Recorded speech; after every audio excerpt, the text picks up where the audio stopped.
इक़रा बिस्मि रब्बिकल्लज़ी ख़लक़। नहमदुहु व नुसल्ली अला रसूलिहिल करीम। फ़क़ाल अल्लाहु तआला फ़िल कलामिल मजीद वल फ़ुरक़ानिल हमीद बाद औज़ु बिल्लाहि मिनश शैतानिर रजीम बिस्मिल्लाहिर रहमानिर रहीम।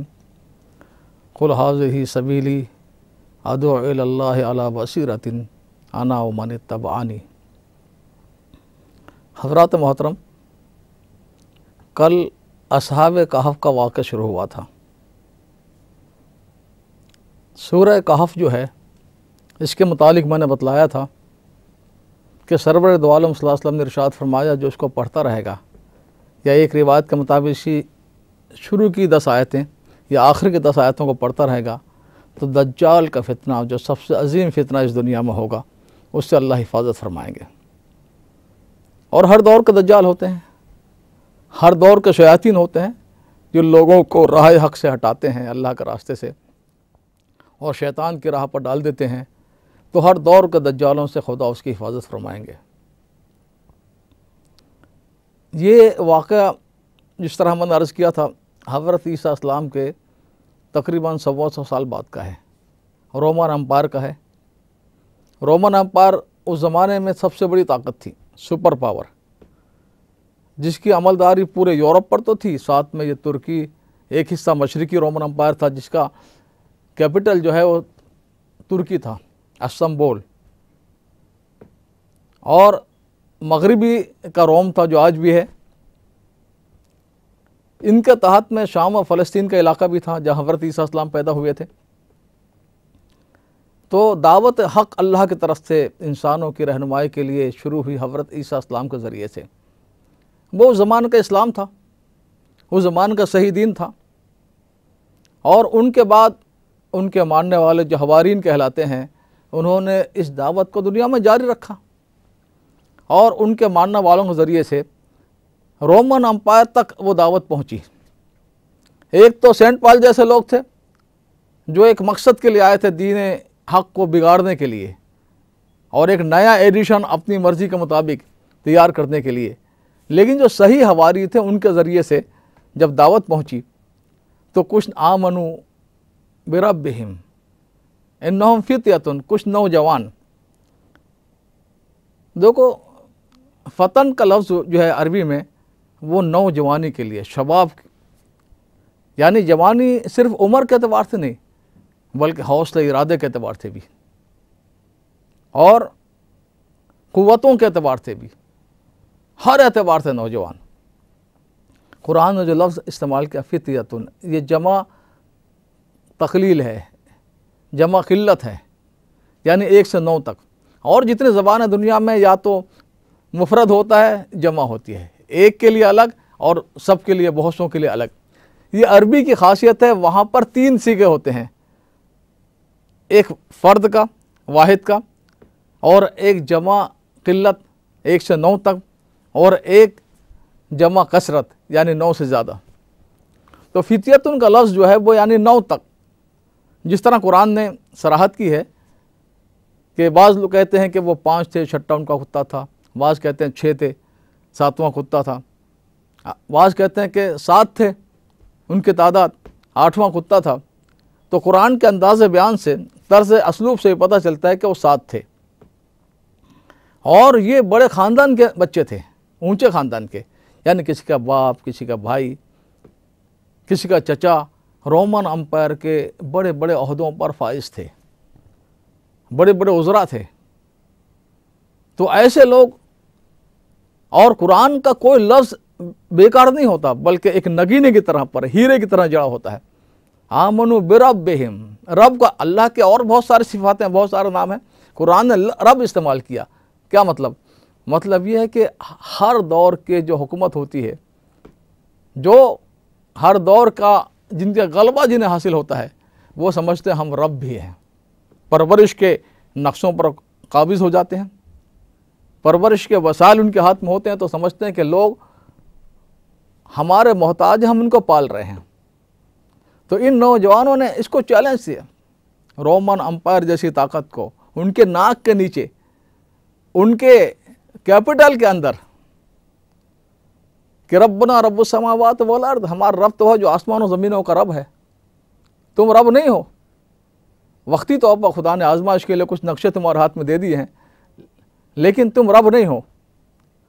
तो वो नौजवान थे, और 7 अगरचे थे, लेकिन जिन खानदानों के नौजवान थे उसके साथ 7,000 आदमी वाबस्ता थे। एक के साथ पूरा ख़ानदान होता है, फिर ख़ानदान के अजीज़ और रिश्तेदार होते हैं। तो ये एक बहुत बड़ी आजमाइश बन गए, एक चैलेंज बन गए हुकूमत के लिए भी और उनके ख़ानदानों के लिए। वो जो बड़े बुज़ुर्ग जो होते हैं, जो मसलहत अंदेश होते हैं, मफादात को देखते हैं, जिनके हज़ार मफादात की और मसलहतों की बेड़ियाँ जिनके पाँव में होती हैं, वो भी कि तुमने बगावत पर कैसे बगावत करने दी, समझाया नहीं इनको, तुम्हारे होते भी कैसे रब पर ईमान ले आए हुकूमत को छोड़कर। तो उनके लिए भी बहुत बड़ा एक पेचीदा और एक नाजुक मसला बन गया। तो मैं अर्ज़ कर रहा था, ये नौजवान वो अपने ईमान लाए रब पर और ईमान को बचाने के लिए पहाड़ की गार में चले गए। तो मैं अर्ज़ कर रहा, फितिया का लफ्ज़ जो है वो हर तरह के शबाब के लिए आता है, और अगर गौर किया जाए तो हमेशा दीन का काम भी नौजवानों ने किया है। ये करने धरने की उम्र होती है। इसमें आज के नौजवानों को आप देखो, काम उनके पास को होता नहीं, बेकार वक्त ज़ाय करने का होता है। 2 किस्म के लोग दुनिया में होते हैं। एक तो बेकार रहना अच्छा लगता है, वो बेकार रहने उनका काम है। अगर आप उनको कोई काम दें तो क्या हम बहुत मसरूफ़ हैं, इसलिए काम भी आप ऐसे लोगों को दें कि जो काम कर रहे हों तो अपने काम के साथ थोड़ा सा आपका भी कर देंगे। जिन्हें बेकार रहने की आदत है वो तो कभी अपना नहीं करते, आपका क्या करेंगे। तो नौजवानी की उम्र जो होती है वो अल्लाह को भी बहुत पसंद है।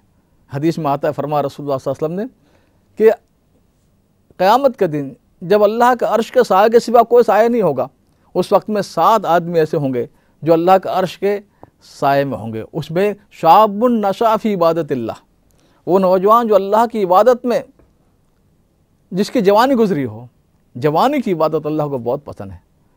तो मैं अर्ज़ कर रहा था कि नौजवानों ने हमेशा, हज़रत इब्राहीम अलैहिस्सलाम की क्या उम्र थी जब हज़रत इब्राहीम अलैहिस्सलाम ने दावत शुरू की, तौहीद की, शिर्क के ख़िलाफ़, बुत परस्ती के ख़िलाफ़। चुनाचे जब उन्होंने दावत दी तो उस ज़माने का जो रब था, परवरदिगार अपने आप को कहता था, नमरूद, उसके दरबार में जाकर दावत दी। उसने कहा तुम्हारा रब क्या है, कौन है, क्या करता है वो। हज़रत इब्राहीम फरमाया, मेरा रब जिलाता और मारता है, ज़िंदा करता है और ज़िंदगी छीनता है, मौत देता है। नमरूद ने कहा ये तो मैं भी कर सकता हूँ। एक शख्स जिसे फांसी की सज़ा हो गई थी उसको आज़ाद कर दिया, और एक बेकसूर आदमी को पकड़ के फांसी पर चढ़ा दिया। हज़रत इब्राहीम अलैहिस्सलाम समझ गए कि या तो उसकी अकल कम है, ये अकल संभाल कर रखी हुई है महफूज, उसने इस्तेमाल नहीं करता अकल को। फरमाया, अगला सवाल ये किया हज़रत इब्राहीम अलैहिस्सलाम ने कि मेरा रब जो है याती भी शम्स जो सूरज को निकालता है मशरिक़ से सूरज को तुलू करता है, तुम मगरिब से निकाल के बताओ। फ़बोहत लज़ी कफ़र, मबूत हो गया, हैरान हो गया। तो दावत जो दी है अपने दौर के उस ताकत को जो रब कहता था अपने आप को, और बुत परस्ती के ख़िलाफ़ आवाज़ बुलंद की। एक बार क्या हुआ कि सारे शहर वाले किसी मेले में, बुत परस्तों के नज़दीक मेले बहुत होते हैं, आप भारत में जहाँ रोज़ाना मेला, रोज़ाना त्यौहार, मेले, क्योंकि खुदा बहुत सारे, हर खुदा का कोई ना कोई दिन होता है। देखे ना, ये अल्लाह की जो सिफ़ात हैं कि अल्लाह मारता जलाता है, अल्लाह बारिश बरसाता है, तो अल्लाह की सिफ़ात के हर एक के नाम पर एक देवी देवता बना रखा है। ये बारिश का खुदा, और ये जंग का खुदा, ये अमन का खुदा, ये मोहब्बत का खुदा, ये रोज़ी देने का खुदा। तो जितनी सिफ़ात है उतने खुदा। और फिर खुदा अकेला कैसे करता होगा, तो आपने देखे वहाँ पर बुत परस्तों के यहाँ पर बहुत सारे हाथ, 3-3 4-4 हाथ के, 1-2 हाथ से कैसे करता होगा, बहुत सारे 2-2 3-3 सर लगा दिए। तो बुत परस्ती का जो तरीक़ा है वो ये खुदा की सिफ़ात। तो वहाँ भी बड़े देवी देवताओं के मंदिर थे, असहाब कहफ जहाँ पर थे, और ज़बरदस्ती उनसे पूजा कराना चाहता था बादशाह देवियों के सामने। कुरान ने एक छोटे लफ्ज़ में सारी हकीकत कह दी, ये युरीदूना इल्ला इनासा, युरिदून इल्ला शैतानम मरीदा। ये जो पूजा करते हैं वो औरतों की, देवियों की और शैतान मरदूद की।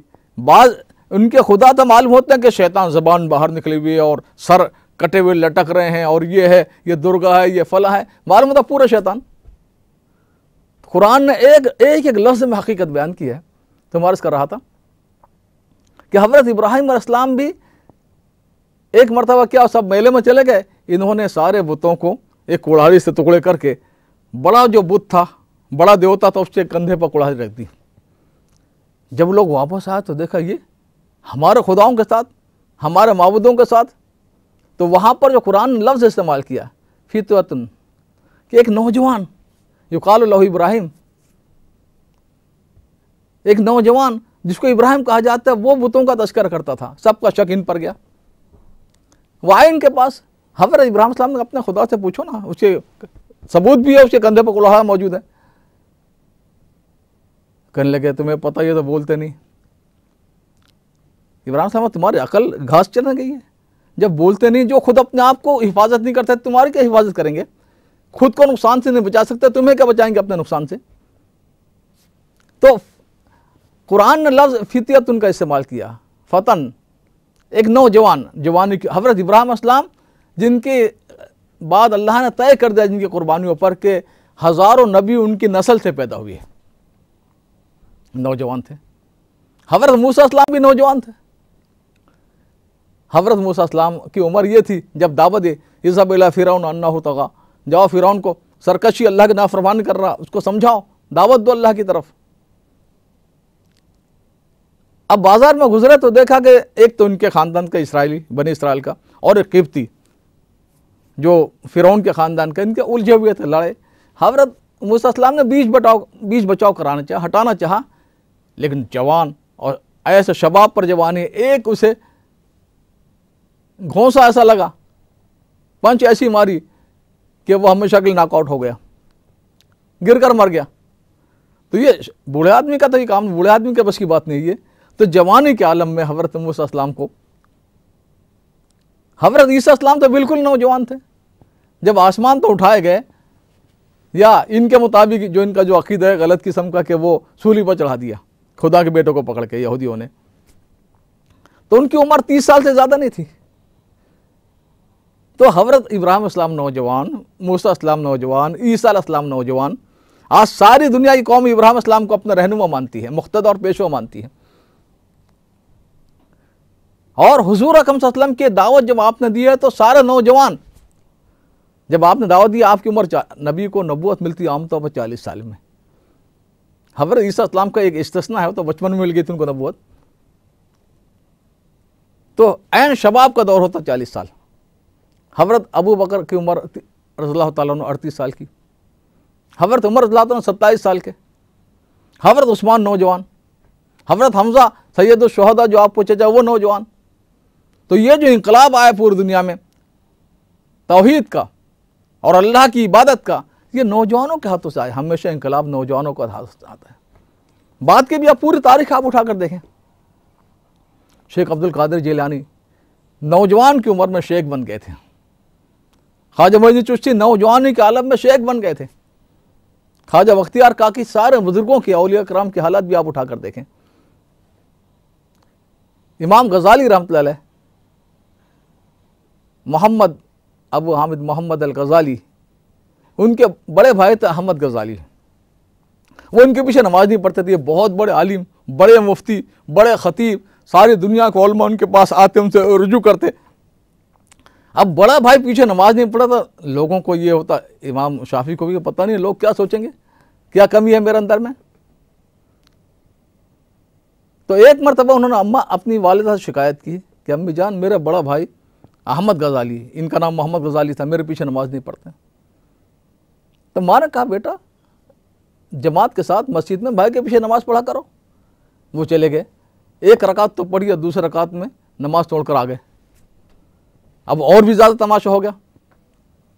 इमाम गजाली रहमतुल्लाह अलैह ने देखा कि भाई एक रकात पढ़ी, दूसरा रकात में नमाज तोड़कर फिर चला गया। घर आकर शिकायत थी कि आज तो और भी तमाशा कर दिया इन्होंने। माँ ने पूछा क्या बात है, तो भाई ने कहा कि